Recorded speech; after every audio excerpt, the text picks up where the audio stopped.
program is about to begin, we'd like to welcome you all here and ask the noise level to reduce a little bit, please.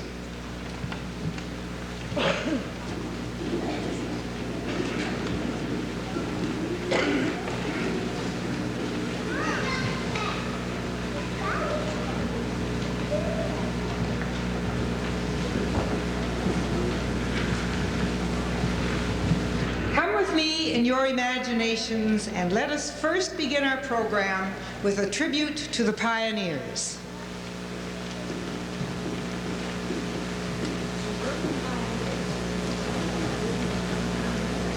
Loud. Use this one.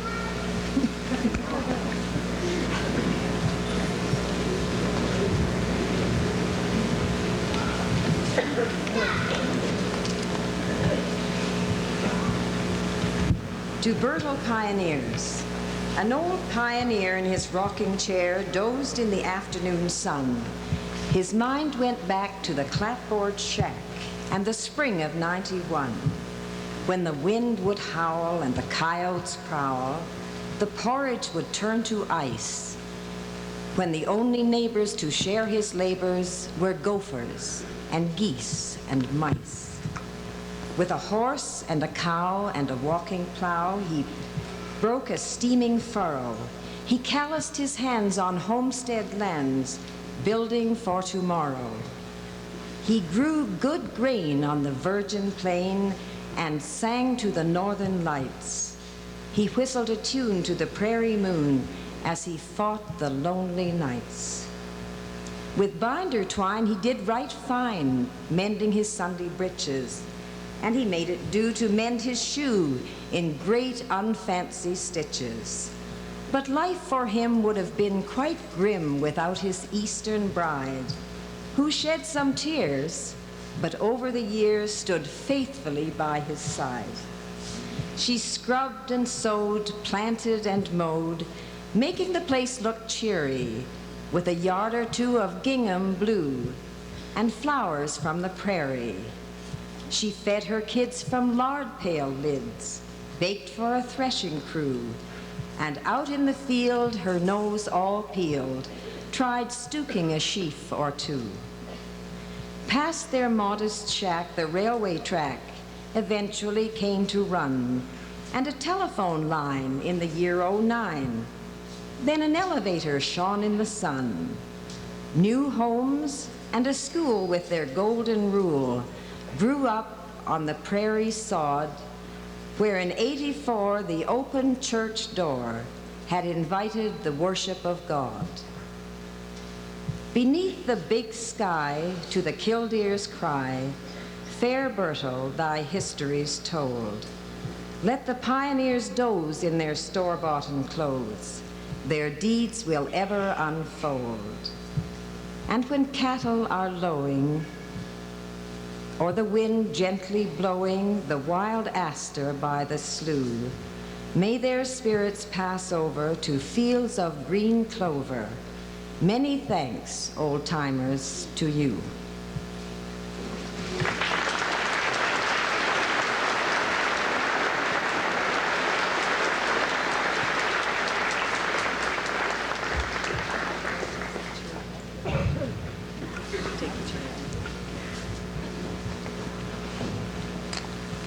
And now, if you will come with me in your imaginations, long before the time when any pioneers ever walked through the Birdtail Valley.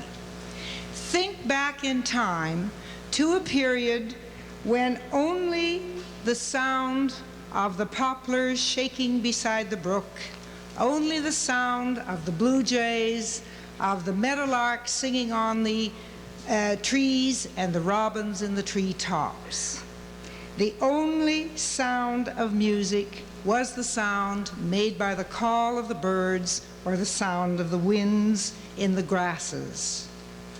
Above the valley, wandering on the flatlands and the prairies, were the great herds of buffaloes and bison, who knew enough to make their way down into the valley to drink at the fresh spring waters.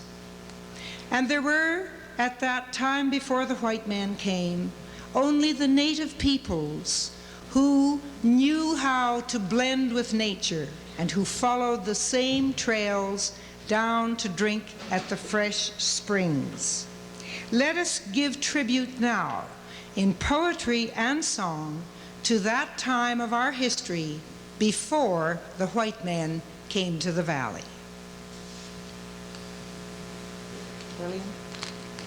Lillian will recite for us one of Pauline Johnson's poems.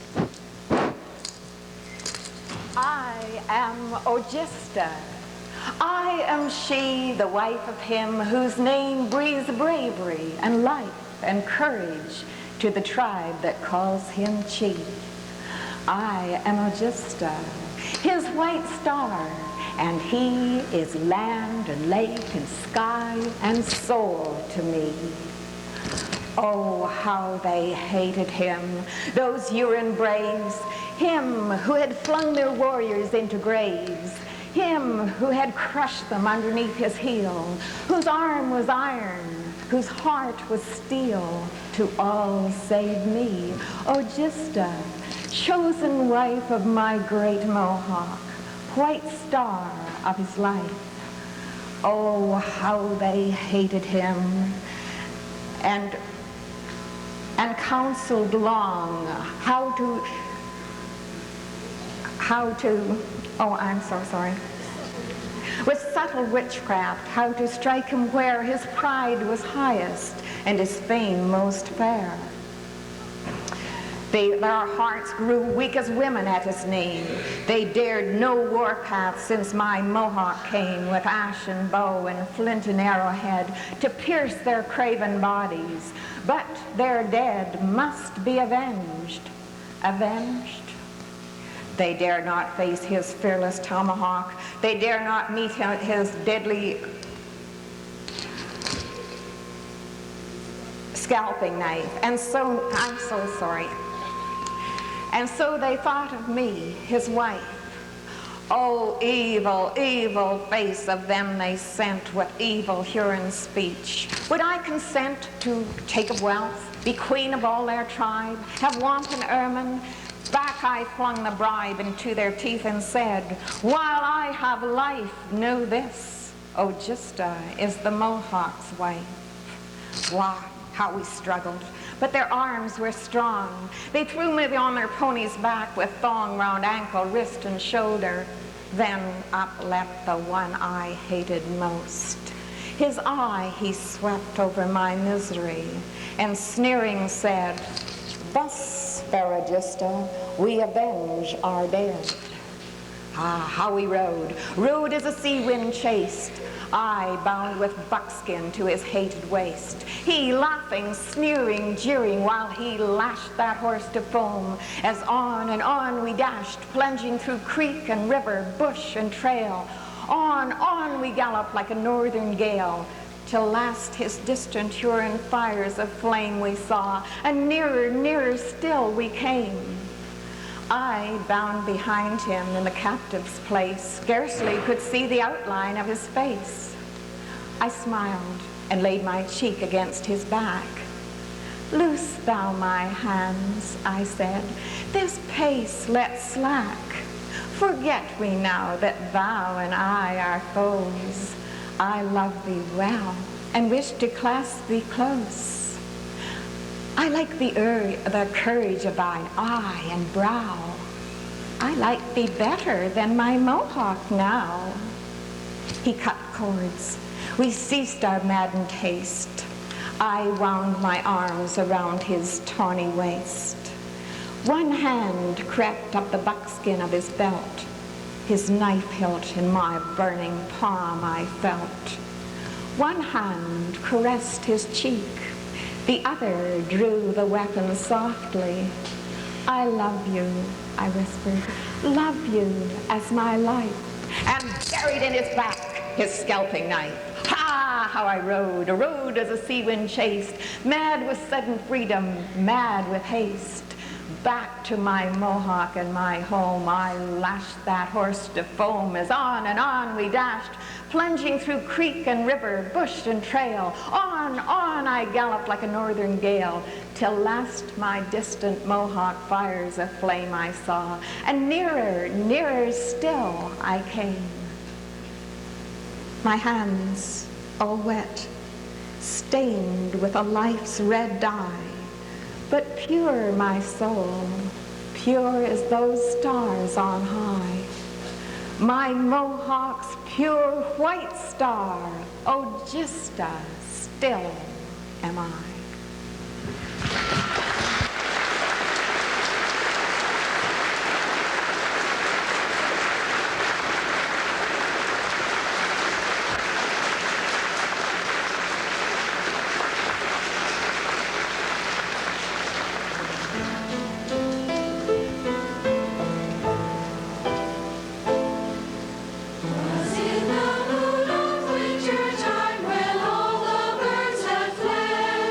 That mighty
Lillian Johnson will now recite a second poem for us from Pauline Johnson at half-mast. You didn't know Billy, did you? Well, Bill was one of the boys. Greatest fella you ever seen to racket and make a noise. And sing. You never heard sing unless you heard Billy sing. I used to say to him, Bill, that voice you've got there'd bring a mighty sight more banknotes to tuck away in your vest if you'd only go on the concert stage instead of ranching west. And Bill, he'd just go laughing and say, as I didn't know a robin's whistle in springtime from a barnyard rooster's crow. But Billy could sing, and I sometimes think his voice lives anyhow, that perhaps he helps with the music in the place he's gone to now. Last time I seen poor Bill was the day he rode away. He was going across the plains to catch the train for the east next day. It was the only time I ever seen poor Bill that he didn't sing or laugh or kick up a rumpus or rucket around and chaff. For he got a letter from his folks that said for to hurry home, for his mother was dying away down east, and she wanted Bill to come. Say, but that fellow took it hard. But he saddled up right away and started out across the plains to catch the train for the east next day. Sometimes I lie awake at nights just a-thinking of the rest. For that was the great big blizzard day, when the wind come down from the west and the snow piled up like mountains, and we couldn't put foot outside, but just sit there in the shack and talk to Bill and his lonely ride. And we talked to the laugh he threw us as he started at break of day. And we talked to the poor old woman dying 1,000 miles away.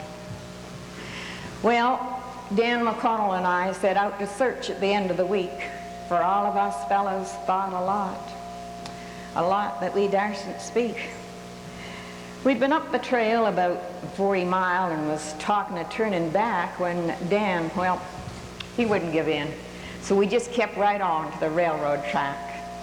And soon as we sighted them telegraph poles, said Dan, why, bless my soul, ain't that Bill's red handkerchief tied halfway up that pole?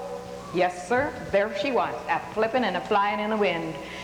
And underneath in an envelope was Bill's letter, tightly pinned. Been lost for hours, all hope is past. You'll find me, boys, where my handkerchief is flying at half-mast.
Birtle Valley was, of course, too good to be left to itself, to nature, and to native peoples.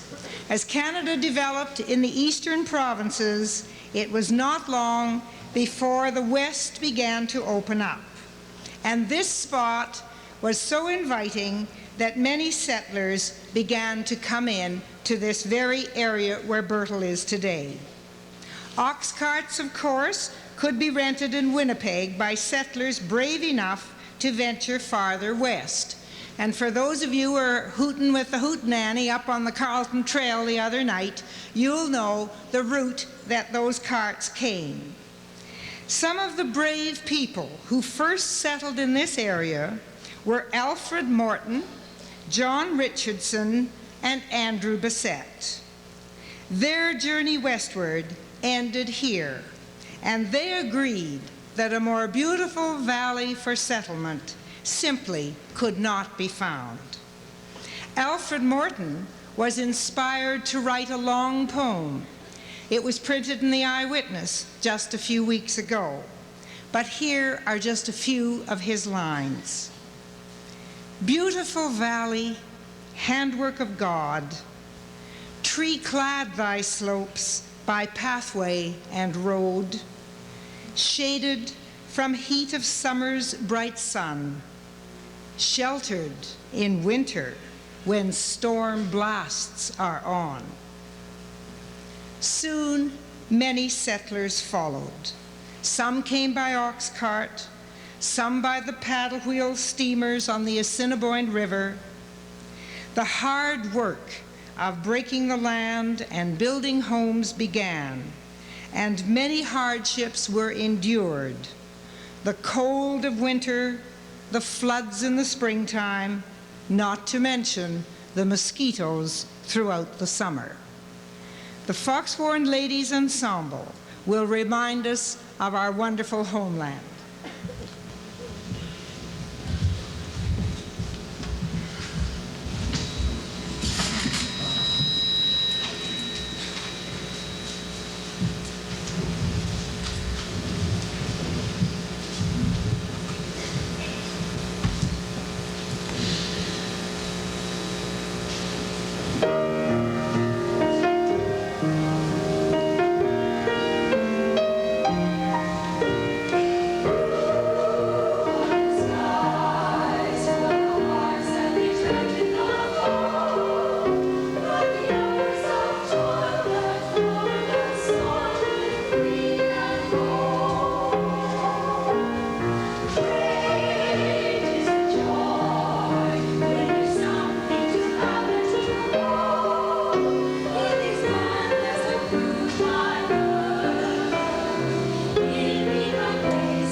Well, pioneering was tough, as the song indeed explains to us, but all was not doom and gloom for pioneers. Settlers took time after work to enjoy the music and the dance that they had brought from their homelands. Fiddles and juice harps were the instruments most used, and here are the pools to entertain us.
with that kind of music, you can be sure it wasn't long before the pioneers were all dancing. They gathered and danced first in their homes, and then as larger space became available, they had more space to dance in. Today we were out at Naton Hall, one such hall that saw much of the dancing, and here are the Solsgrith group to dance for us now.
Well, that was a treat. It makes you all want to get up and dance, doesn't it?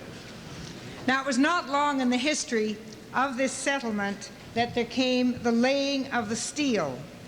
The rails were very important to Manitoba. In February 1885, the Winnipeg Free Press carried the news that Birtle had secured the rail line called the Manitoba Northwestern. This opened up a whole new rich territory, and most importantly, settlers could now come to homesteads in the Birtle, Salsgirth, and Foxwarren districts. The first train was called the Puffer Billy. It was a type that was quite slow, but at the sight of that engine steaming across the top of the valley, there was a great sense of thrill for anyone who was to view it. The railways served the purpose of transporting freight and people. In 1894, the CPR took over the rail line. Although the purpose of the rail has changed over the years and continues to change, it still plays a very vital part in the development of the region.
This is for the people who never rode a train, whether in California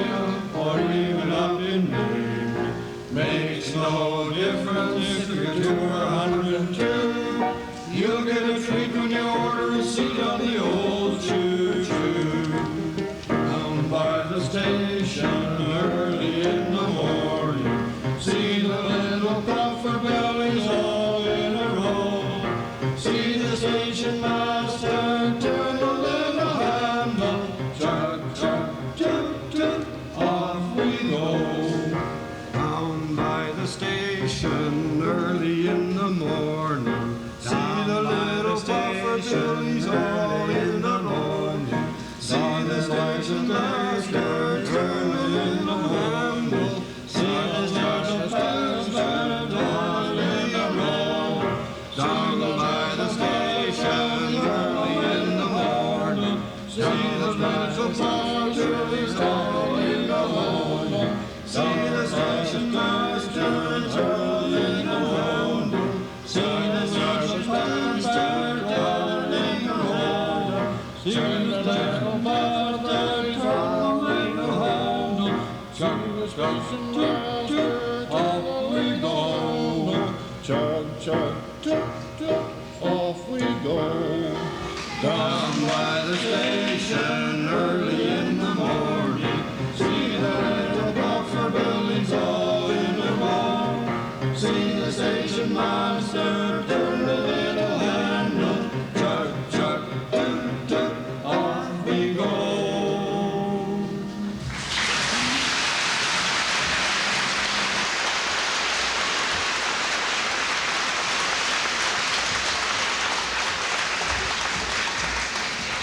Thank you very much for refreshing our memories about trains. I don't think there's anyone who's lived on the prairies that doesn't have a fondness for trains. Well, the history of our district, while affected by that kind of industrialization, was soon to be affected by not such a positive aspect of industrialization. By the turn of the century, our own 20th century will surely be one that is known by the wars that have been fought. The first one to take some of our citizens away from the valley was the Boer War. Then in 1914 came the Great War, which we fondly hoped would be the war to end all wars. The outbreak of this war greatly affected the prairie settlement. Our citizens rallied round the flag, answering the call of king and country. Many made the journey overseas to fight in France. Many were wounded and made the supreme sacrifice. But it was not a war to end all wars, for by 1939, the call came again. The Second World War had been declared, and it did not end until 1945. We can indeed be very proud of the men and women who served in this Second World War, and we are going to be reminded of that period now in song by our trio.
Well, that certainly brings back memories, doesn't it?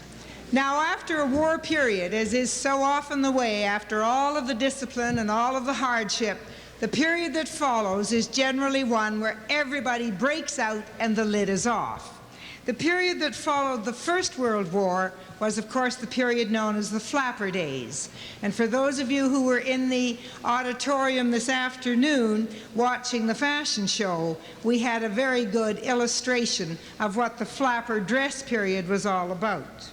Women bobbed their hair, skirts became the order of the day, and songs and dances reflected a light-hearted attitude.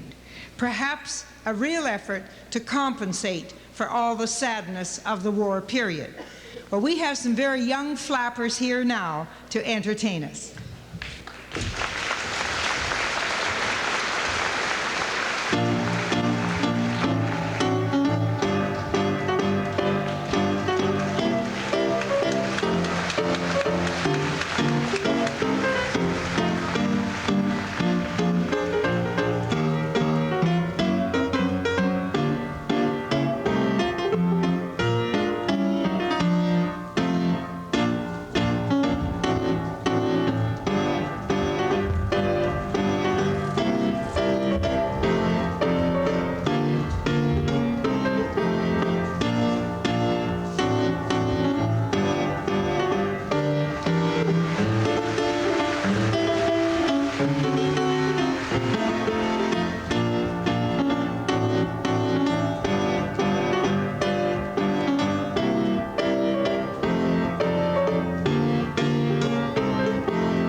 Well, of course, if you're going to have that kind of activity going on, you've got to have someone to look after the morals and the ethics of the community.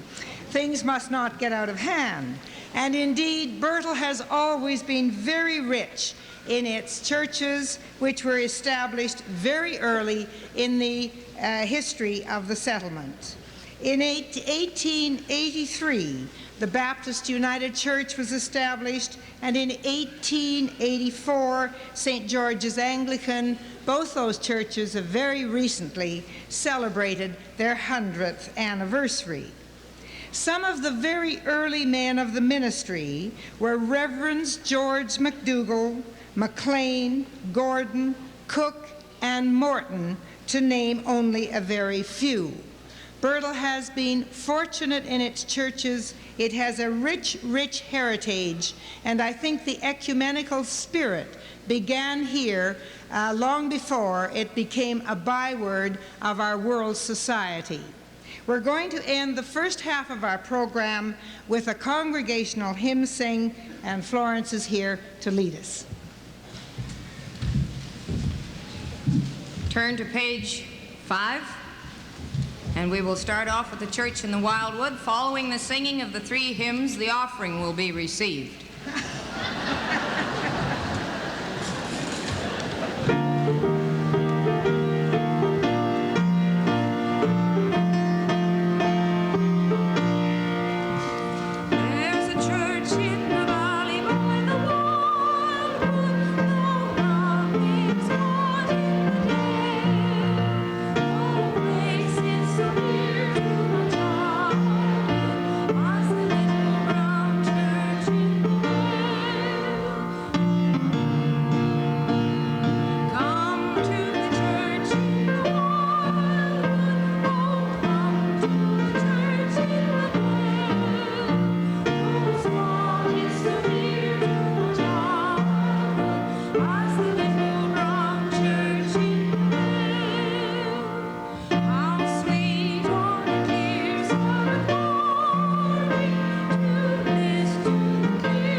He's got the whole world in his hands.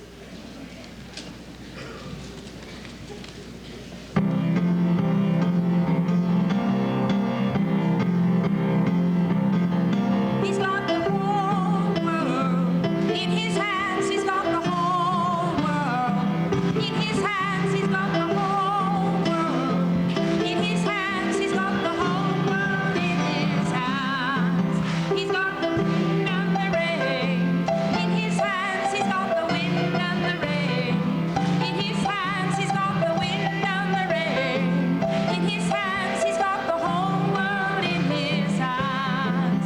He's got the tiny little baby in his hands. He's got the tiny little baby in his hands. He's got the tiny little baby in his hands. He's got the whole world in his hands. He's got you and me, brother, in his hands. He's got you and me, brother, in his hands. He's got you and me, brother, in his hands. He's got the whole world in his hands. He's got the whole world in his hands. He's got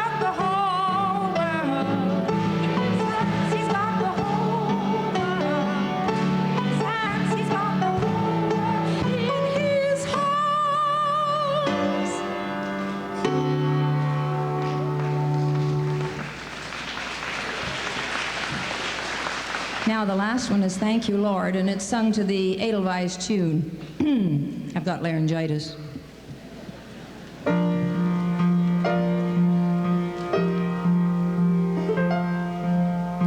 Thank you, Lord, on this day for our many fine blessings. Thank you, Lord, on this day for our many close friendships. Glory to God, may you hear our prayer. Guide us on forever. Thank you, Lord, on this day for our blessings and friendships. Lord who died, Lord who rose, grant thy way may be my way.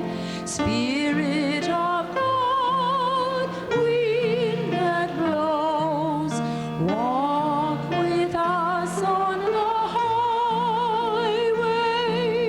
Glory to God, may you hear our prayer. Grant thy way may be my way. Spirit of God, wind that blows, walk with us on the highway. Lord, we pray as we go into all of life's promise, that each day we will know you are calling us onward. Glory to God, may you hear our prayer. Guide us on forever. So each day we will know you are calling us onward.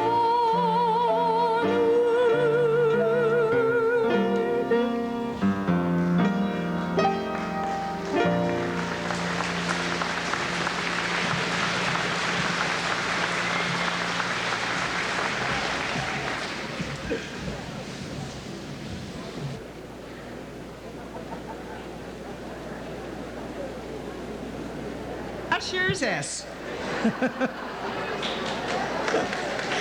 We're ready when you're ready.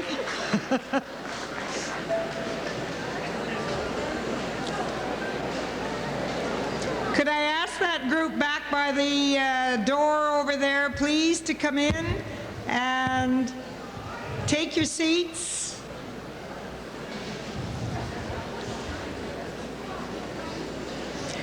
You know, one of the things that Birtle has been most renowned for has been the exceptional names in the district.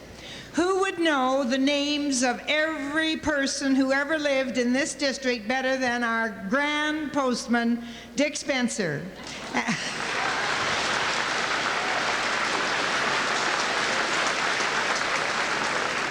Dick is here to remind us of just a few of those names. Dick Spencer.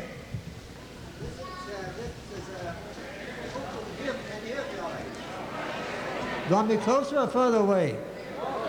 That better? Okay, though.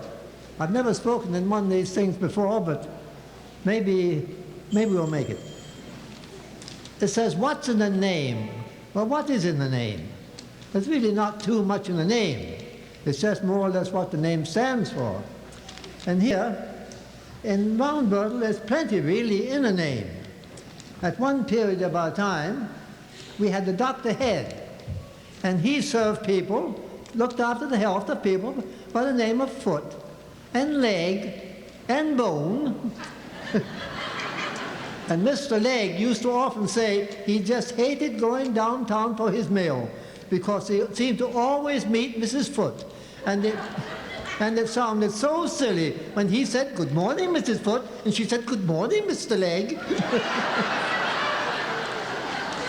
So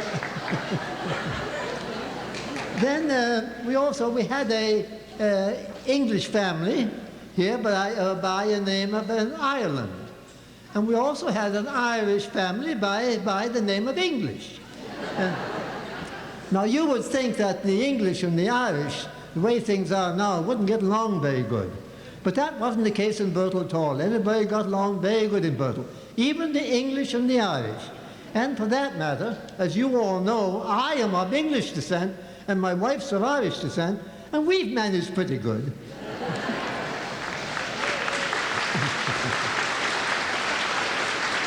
You might call this town a town of colors, because we've had the colors. We've had the blacks and the whites and the browns and the greens, and quite often some of us have felt blue, even if we weren't called that.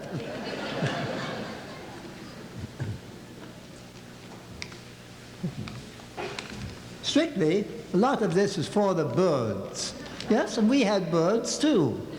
And quite a few special birds, like the finches, and the peacocks, and the crows, and the sparrows, and the mallards, and the fishes.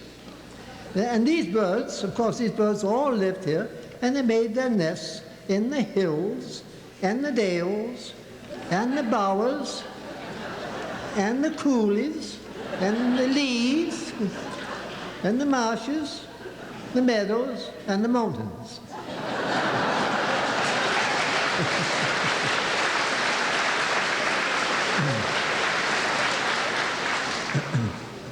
There are several tree names decked our countryside too. We had the what was it? We had the birch, and the cherries, and the berries, the hawthorns, the ash, and the alders. And if you was to dare to take a walk down the lane in the snow of winter, you would likely come upon Jack Frost and Bill Waters cutting ice on the bird tail.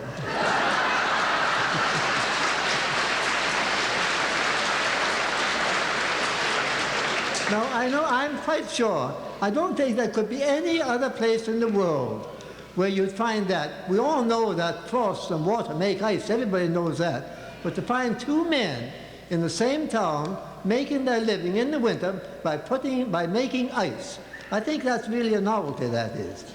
And when you consider that there was no electric refrigerators in those days, those men they put up that ice to last and store away and last all summer, the heat of the summer, so that we could have the ice cream parlors and the butcher shops. And so I think that Waters and Frost really are a very good combination for making ice.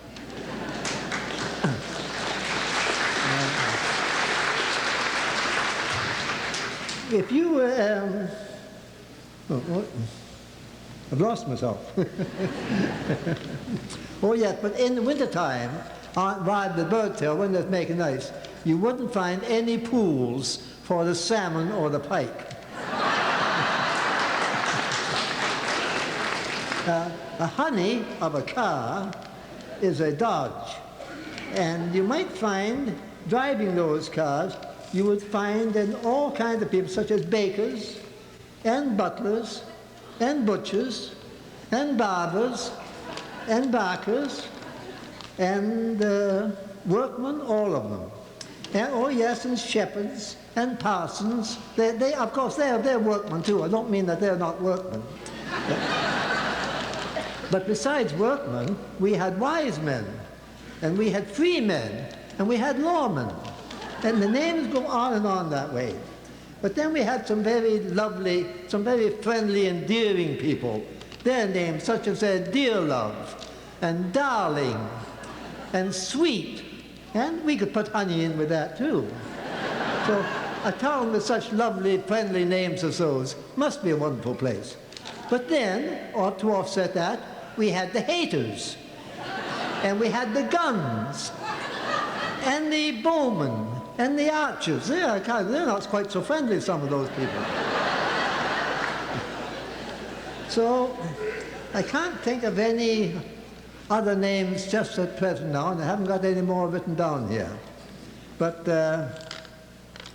as you say, I think we can still go back and say, what's in a name? And that's another important name we have of what? Very important name here. So there's one name I haven't mentioned here, a name which is, I think I'll mention it.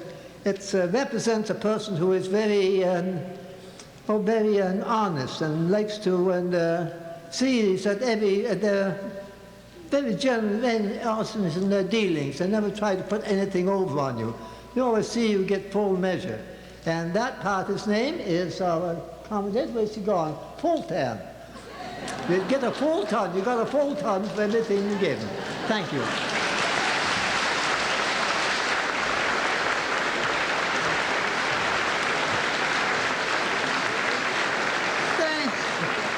Thank you very much, Dick Spencer. And while I was standing there trying to get out of those lights, I couldn't help but think of another name, Sam Templar, who used to go through the town lighting the lamps, and what he wouldn't have given to have lights like this to light up the town.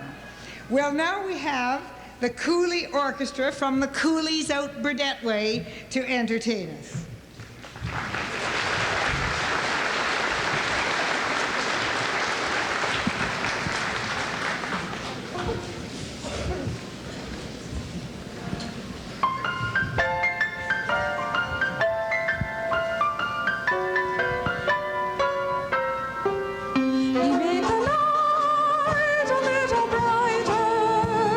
Wherever he would go, the old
fine leather with icicles, curtains you can roll right down in case there's a change in the weather.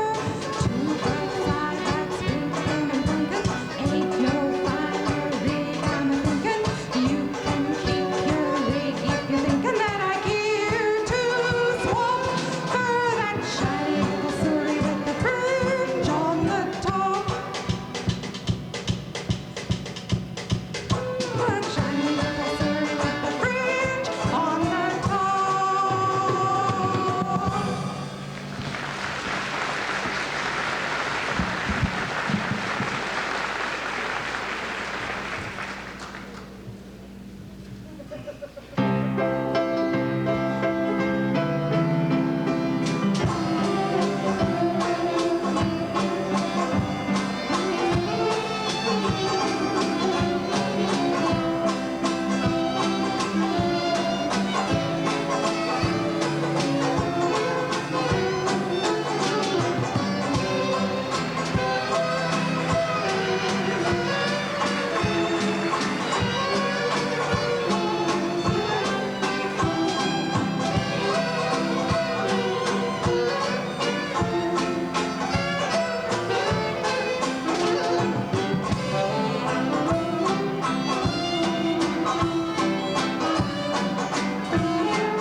Thank you very much, coolies and players from the Burdett area.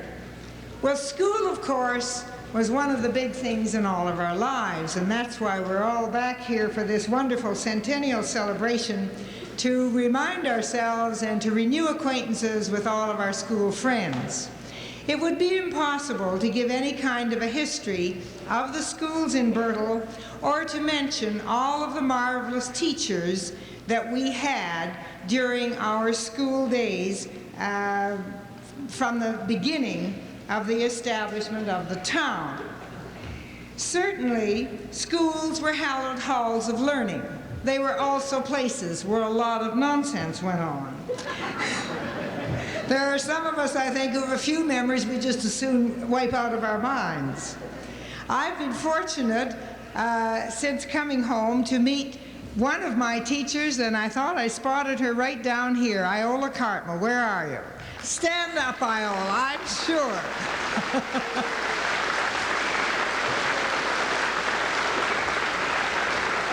There's a lot of people in this audience that you taught. Is Janet McMurtry here? Has she made it yet? Well, let's hope that Janet will come along to visit us. Certainly, it would be impossible to name all of our teachers. But indeed, there was one teacher that came to this valley just at the end of the 1920s. And for a full decade, that person left an indelible mark in the memories of all of those who passed through the high school while he was very much the principal in charge. I think he's just arrived. Just arrived.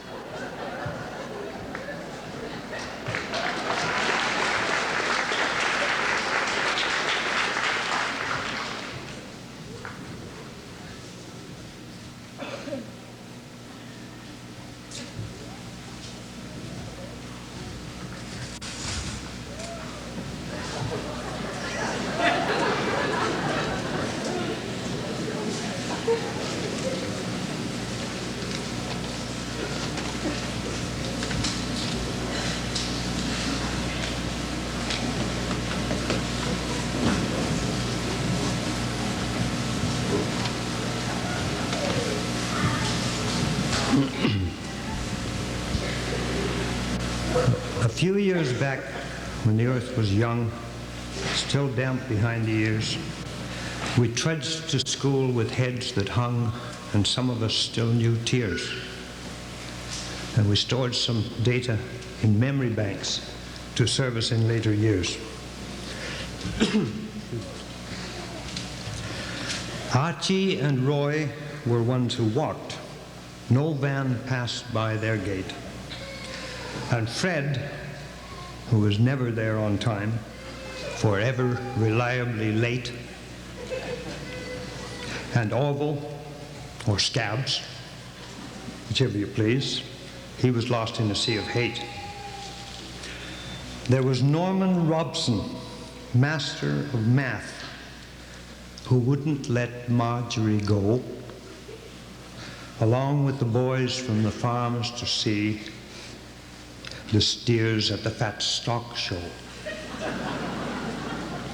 to witness the judging of cattle or beef. The pool room was closer, you know. Recall the lectures that Norman gave, "Don't bully the younger boys." And Sam sat back in a seat at the rear and fiddled with chains and toys. "You're rattling chains again there, Sam. You're causing distracting noise. Control yourselves," was a favorite theme. "Don't carry the fun too far." The young are bringing letters from home, a reference to torture with tar. Well, I haven't seen any broken arms. I haven't seen a scar.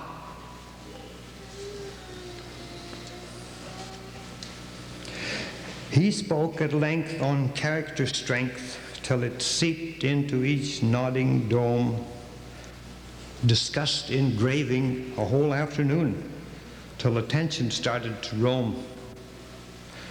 Don't carve your initials on walls and chairs. You don't carve the piano at home. Keep off the terrace. It's there to be seen. Don't trample the growing grass. You late again, Fred? Don't run in the hall. And hurry up into class. Lunchtime's over, the bell's been rung. I don't think you'll ever pass. He lectured on algebra, X and Y. Take out all the brackets first. If you add or subtract before canceling out, your answer will surely be cursed with inaccuracy, for it's plain to see it's frequently done in reverse.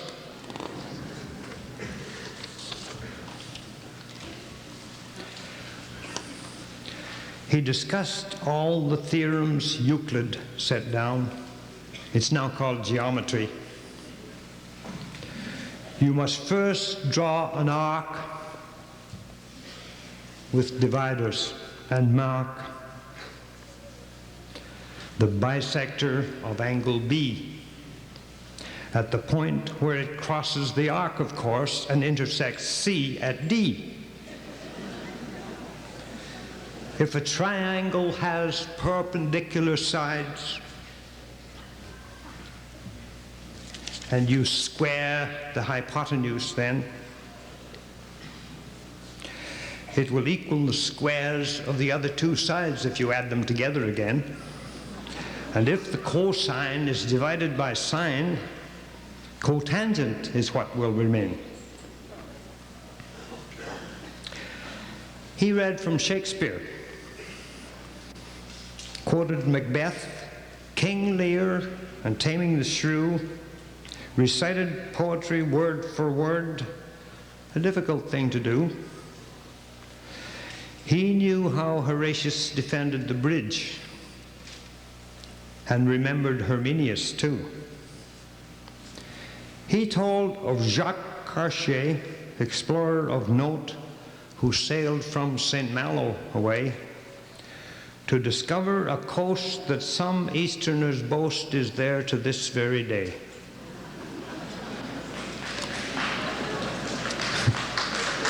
But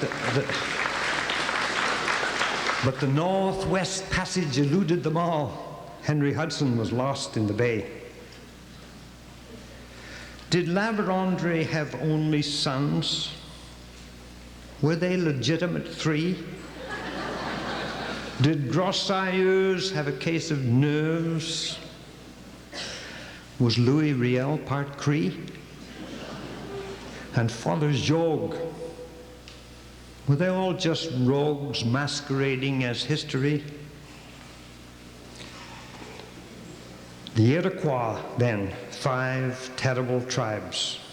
Just name them if you dare. They fought with the British. Or was it the French? I doubt that you really care. And for reasons that I never quite understood, they cut off a large part of their hair. Then he would relate the timely fate of a certain bad King John, who was caught in the wash when the tide came in, pursued by a maddened throng, and Hawkins and Drake, who played at bowls. Was it proper they lingered so long? He could call out the names of 9 Greek gods, and knew their ancestry too. Maintained, Archimedes proclaimed in the street, "Eureka!" in quotes. It's true.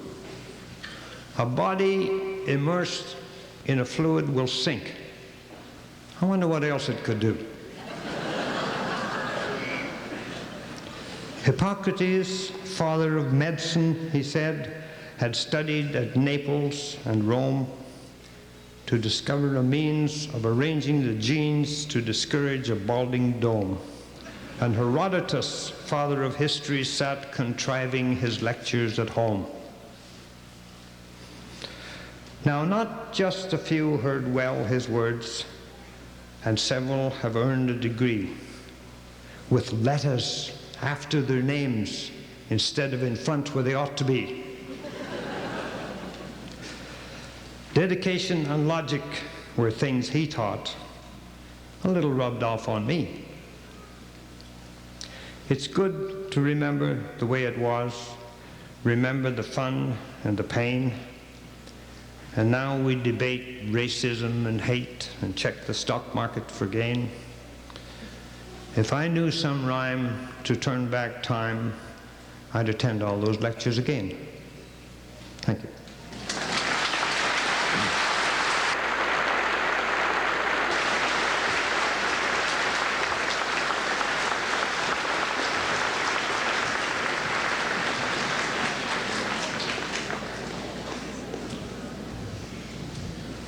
Well, that, I'm sure, reminds everyone of Norman Robson, who indeed for 10 years tried the best he could to get some sense into our heads.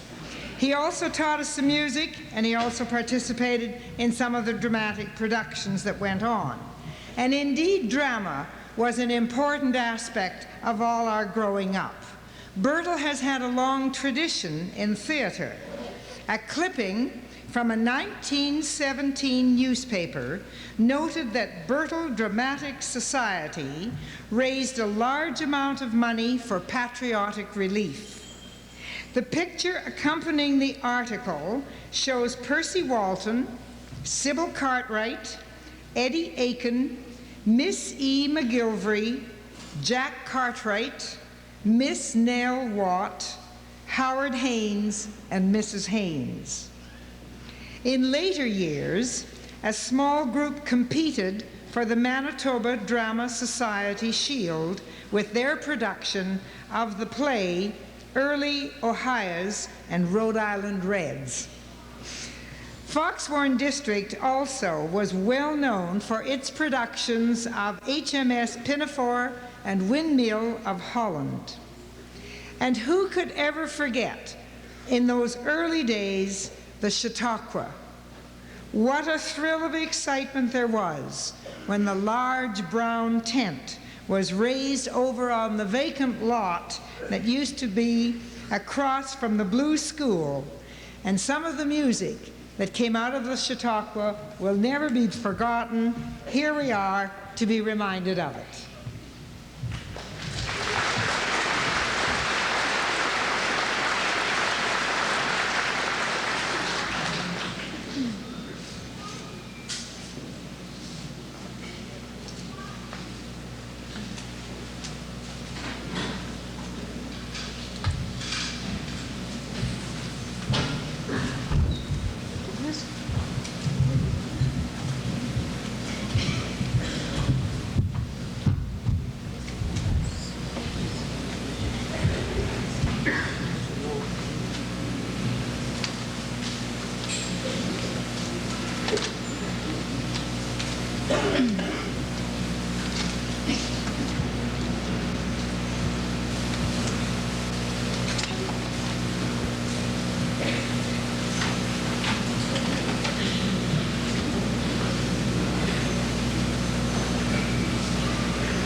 The hall, she said, was like a dream of blue and gold and red, and Grandmama was quite the belle, at least so Grandma said.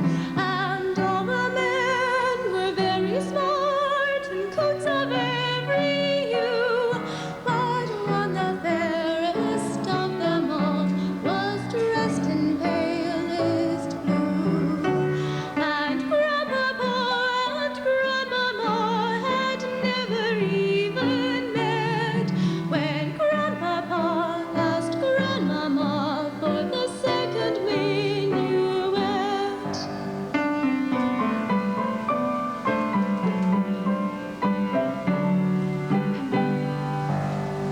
The man in blue came passing by and chanced to turn his head.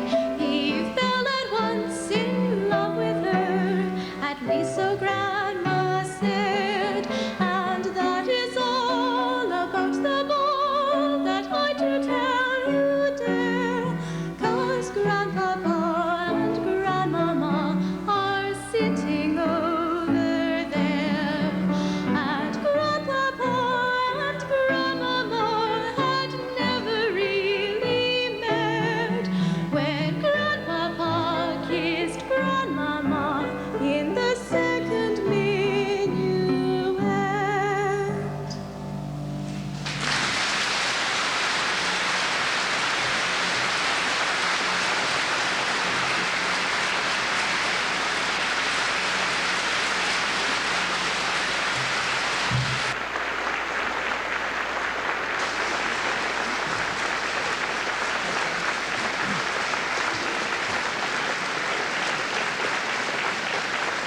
Thank you, Nelsia, for that touch of the old Chautauqua days.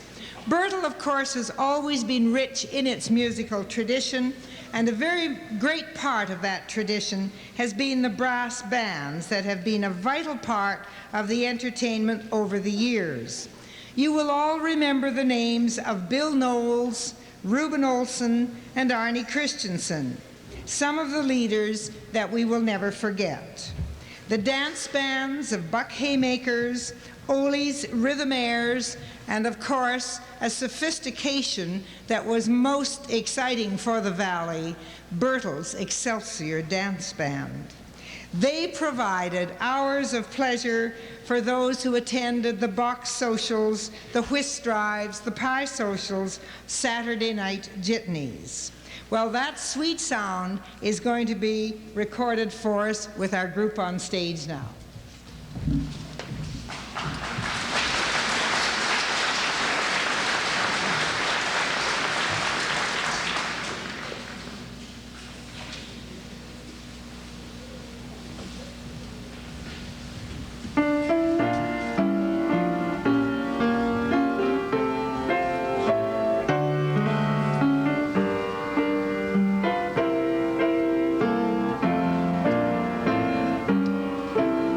Thank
Well, that was a treat, wasn't it?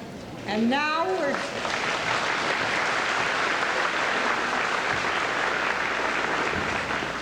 One of the great traditions of Birtle, of course, has been participating church choirs, school choirs that all entered the Kiwanis festivals and still do and still bring back the prizes. I think the Centennial Choir is to be particularly complimented on giving us such a fine performance this evening, and we're going to call them back now to remind us again of our whole story from pioneer days up to modern times. So the Centennial Choir, when you're all ready, we're ready.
Just as long as we're together.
certainly expressed your thanks very appropriately, and I thank you. And if you just sit down for a minute there, I think you would want me to acknowledge so many of the people who have, in fact, made this performance possible.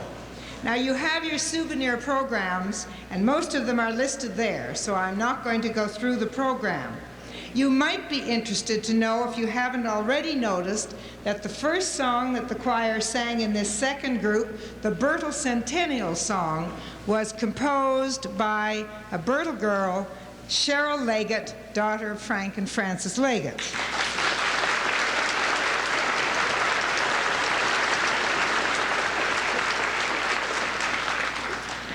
We would also like to acknowledge the painting of the backdrop, which was done by the Art Club.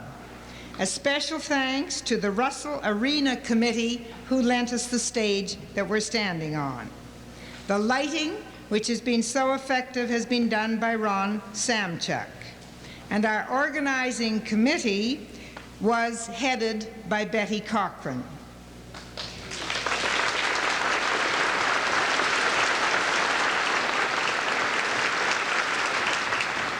Thanks also go to Ken Selby, who gave us the floor covering for the stage.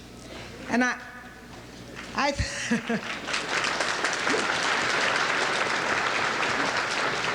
think on behalf, if I can use a Nova Scotian phrase, of those of us from away, all the away people would want me to say to the local people, to our hosts, to our local committees, a big thank you for giving us such an absolutely splendid evening.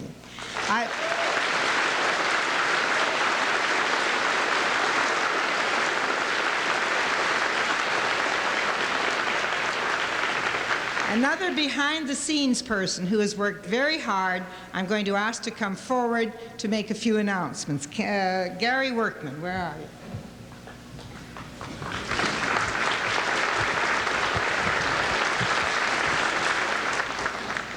Just two announcements. The first one is that these performances were taped, as were many of the other activities during Centennial Week. Those tapes are available from members of the Local Access Committee at a cost of $12. Ron Samchuk or Frank Crew are the people to contact. And some of you were asking as you came in about tickets for the school reunion dinner. There are still tickets available, and someone will be at the ticket booth in the entrance to the arena after this if you wish tickets. Thank you.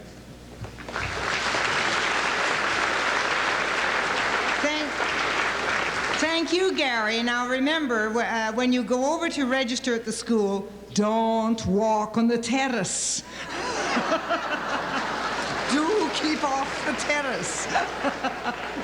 Well, I think we should all join in. If Verna and our accompanist would be good enough, one last chorus of We'll Meet Again before we end our show.